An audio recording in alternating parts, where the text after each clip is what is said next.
आज हम बात करेंगे एक ऐसे बहू की जिसकी कहानी सुनकर आप भी हैरान रह जाएंगे। इस महिला ने जो कारनामा किया वो किसी फिल्म स्क्रिप्ट से कम नहीं लगता। नाम है पूजा। पूजा मध्य प्रदेश के ग्वालियर की रहने वाली थी।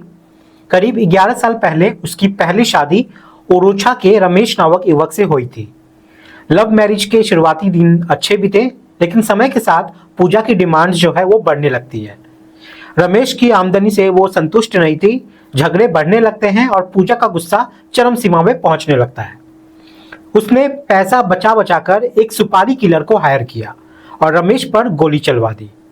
किस्मत अच्छी थी, रमेश बच गया। इसके बाद पूजा के खिलाफ केस दर्ज हुआ और कुछ समय तक वो जेल में भी रही। कोर्ट में पेशियों के दौरान पूजा की मुलाकात होती है कल्याण नामक युवक से, जो खुद कई मामलों में आरोपी था। धीरे धीरे दोनों का रिश्ता बढ़ा और 6 साल तक दोनों लिव इन में रहते हैं।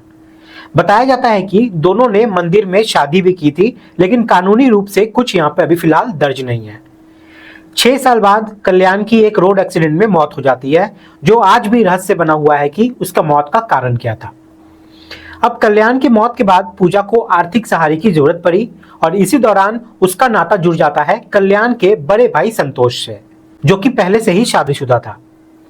कुछ समय बाद पूजा ने संतोष से भी शादी कर ली और उसके साथ रहने लगी।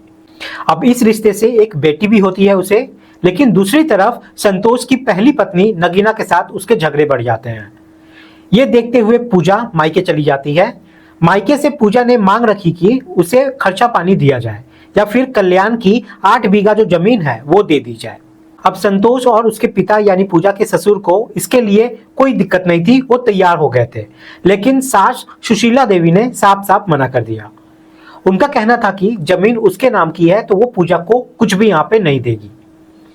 इस बात ने पूजा को अंदर तक झकझोर दिया और उसने तय कर लिया कि अब सास को ही रास्ते से हटाना पड़ेगा। पूजा ने अपनी बहन और बहन के बॉयफ्रेंड अनिल के साथ साजिश रची। योजना के मुताबिक पूजा ने 22 जून को अपने ससुर और पति संतोष को बेटी के जन्मदिन के बहाने देकर ग्वालियर बुला लिया, ताकि झांसी वाला जो घर है वो खाली रहे। जैसे ही सुशीला देवी घर पर अकेली रह गई, पूजा की बहन और उसका बॉयफ्रेंड वहां पहुंचते हैं। सुशीला देवी ने इसका विरोध किया, लेकिन अनिल ने उन्हें जबरन बेहोश कर दिया और गला घोटकर उसकी हत्या कर दी। इसके बाद घर में चोरी का नाटक रचा गया ताकि लगे कि वहां चोरी हुई है। अगले दिन जब ससुर और पति संतोष वहां पहुंचे तो सुशीला देवी की लाश मिलती है। फिर पुलिस को बुलाया जाता है। पहला शक संतोष की पहली पत्नी नगीना पर जाता है, लेकिन नगीना ने खुद सामने आकर सीसीटीवी फुटेज और मोबाइल लोकेशन से अपनी बेगुनाही को साबित कर दी। इधर पुलिस की हैरानी हुई कि पूजा अपनी सास की मौत पर क्यों नहीं आई, जबकि उसे सब कुछ पता था। यहां से जो शक है वो पुलिस का पूजा की तरफ चला जाता है। पुलिस ने पूजा का कॉल डिटेल खंगाले और पाया कि घटने के दिन उसका कॉल उसकी बहन और अनिल को गया था। लोकेशन ट्रैक की गई तो पता चला कि उसकी बहन और उसकी बहन के बॉयफ्रेंड की जो लोकेशन थी वो झांसी में ही थी, यानी कि उसकी सास का जहां घर था वहां पर। अब यहाँ पर पुलिस ने कड़ाई से पूछताछ की और सच जो है वो बाहर निकल के आता है।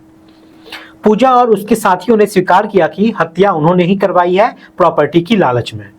पूजा को लगा था कि वो हमेशा की तरह इस बार भी बच जाएगी, लेकिन इस बार वो कानून के शिकंजे में आ गई। आज पूजा जेल में है और अफसोस इस बात की है कि उसकी बेटी जो छोटी बेटी है वो आज अपनी माँ के बिना ही बड़ी होगी।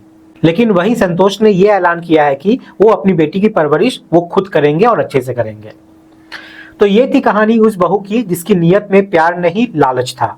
एक ऐसी बहू जिसे देखकर हर सास यही कहेगी, भगवान ऐसी बहू किसी को ना दे। आप इस पूरी घटना को कैसे देखते हैं? पूजा के बारे में आपकी क्या राय है? क्या कानून को और सख्त होना चाहिए ताकि ऐसी मानसिकता दोबारा समाज में जाग ना सके? आपका विचार आप कमेंट में हमें जरूर बताएं। धन्यवाद।